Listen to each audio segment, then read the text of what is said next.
Hello and good afternoon. Welcome to Home Gardening Forero. Today we have an update on the garlic, so I am going to turn the time over to Sonny. I started to see some garlic that was starting to bend over a little bit, and that's one of the signs that the soft neck garlic is ready.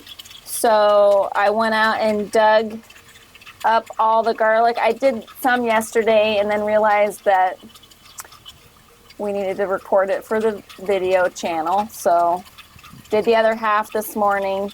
Some of the heads came out really big. This is like grocery store size heads. Some of them were smaller, obviously, and some were really small. There was a really small garlic head there. I do believe that when I planted all of this in the fall, we planted it in late October, that the size of the plants and the speed that they germinated was relative to the size of the clove. So the bigger the clove that I planted, the bigger the head of garlic that I got, and the sooner that it came up. So I am going to do it again next year, but I had done it in rows down the bed. I think next year I'm going to do it more in a block.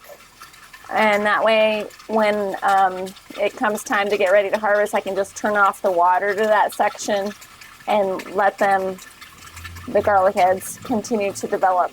But this is the first time that I've actually grown garlic from cloves, and I think we did pretty well. We just set this out to dry, and one of the things that I want to talk about a little bit is preserving the harvest. So some of these we're going to be able to use fairly quickly, and the rest we're not going to be able to. So the question is, what should we do? Well, garlic, there's a lot of ways to store garlic. You can keep it fresh as long as you keep it cool and it doesn't sprout. Well, you want to keep it cooler, like 55, 50 degrees. Okay. So that's the real problem that we have, is we don't really have anywhere in between that's ideal. We have the refrigerator, which is usually below 40 degrees, and then we have room temperature, which we're in Arizona, and we don't want to pay a $500 electric bill for our house, so we don't keep it at 60 degrees in the summer. We just don't do that. So it presents a problem for storing the garlic if you want to keep it fresh.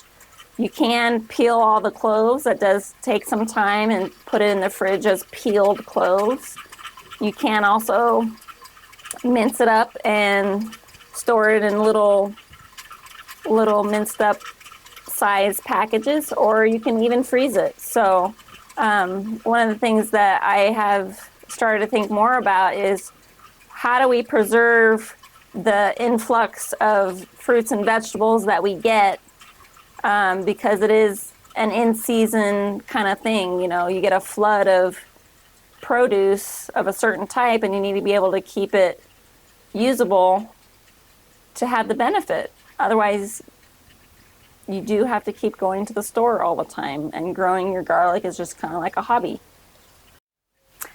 Also, one of the things I wanted to point out, this garlic's been in the ground for like 8 months. So very quickly here, we're going to be planting more garlic in the fall. I think I'll plant twice as much, if not 3 times as much. I do like garlic, and I do feel that we can store a sufficient quantity of it. So I am going to do a lot more garlic. I do have a question.